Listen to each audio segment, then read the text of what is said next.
이 하지원 씨가요, 이번엔 배우 하지원 씨 얘기인데요. 하지원 씨가 화장품 회사 상대로 초상권 사용 금지 소송을 제기하게 됐다는데. 네, 연예인분들 이제 스타가 되고 나면 여기저기에서 사업 제안이 들어오잖아요. 예. 그렇게 해서 사업 제안에 대해서 검토를 하고 같이 했을 때 대박 신화를 이루시는 케이스들이 있어요. 근데 이게 분쟁으로 가는 케이스가 또 있기도 한데 하지원 씨 같은 경우에 지난해 여름에 6월경에 예. 언니가 있습니다. 하지원 씨 언니가 예. 같이 자매가 만들어가는 천연주의 화장품 브랜드 론칭을 하게 됐었어요. 그래서 굉장히 여성들 사이에서 열광을 하기도 했었고 인터넷상에서도 뭐 하지원 화장품, 하지원 브랜드 해서 그걸로 검색을 또 많이 하기도 했었거든요.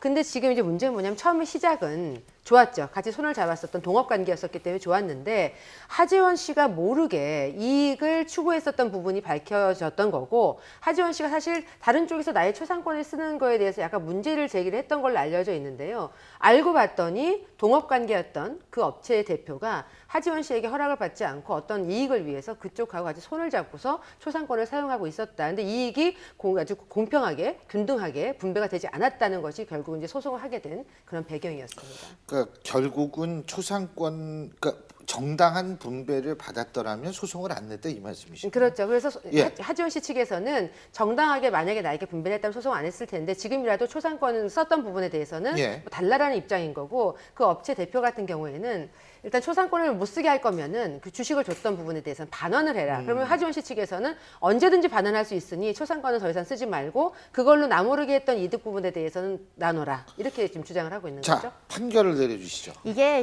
동업 계약을 했을 때 발생하는 동업자들끼리 분쟁이라고 생각하시면 됩니다. 예. 보통 연예인은 초상권을 제공하고 화장품 업체는 그 제품을 개발하는 그 비용이나 이런 것들 판매의 그 역할을 해서 5대5로 정당하게 수익을 배분받아야 되는데 어느 한쪽에서 욕심을 과하게 부리든가 이 계산상의 수익이 안 맞게 되면 분쟁이 발생할 수밖에 없는데 실제로 지금 하지원 측에서 얘기하고 있는 공정하게 배분이 안 됐다. 내가 모르는 여러 가지 동업관계, 신뢰관계를 파괴할 수 있는 요소들이 있다. 그럼 동업관계약은 해지가 되는 거고요. 동업계약이 해지되면 동업계약의 기초에서 초상권을 사용한 업체는 초상권을 사용하지 못하는 겁니다. 그러니까 하지원 네. 씨가 만든 브랜드라는 화장품을 같이 이제 만들게 못 된 거죠.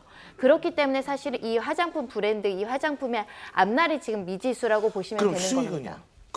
그동안에 발생한 수익과 비용과 이런 것들을 다 정산을 해서 동업계약이 정해지지 않았으면 5대5로 정산을 해야 되거든요. 정해지지 않았으면 5대5. 네, 5대5거든요. 뭐 계약서에 보통 정합니다. 7대3으로 할지 5대5로 할지. 그래서 비용, 수익, 투자한 거 다 정리해가지고 손실까지 다 해서 나중에 이익이 남으면 정확하게 분배를 받아야 되는 게 정석이죠.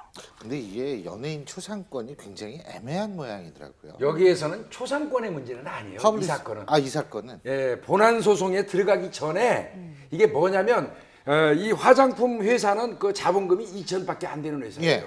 이 회사에서 하지원 씨하고 계약을 맺으면서 아하. 주식을 30% 주기로 했어요. 예. 그리고 30%의 대가로 영업하고 홍보를 해라. 그러니까 자연스럽게 뭐 초상권은 팔릴 수밖에요. 영업 홍보의 대가로 주식 30%를 받았어요.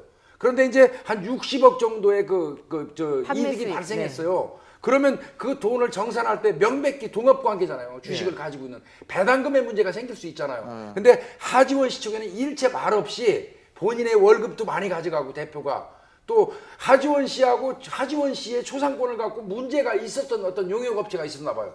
거기하고도 계약을 해가지고 계속 거기다 돈을 지출하고 하지원 씨 모르게. 예, 하지원 씨 입장에서는 나는 동업자로서 어떻게 보면 그 30%면 대주주예요. 그 회사죠.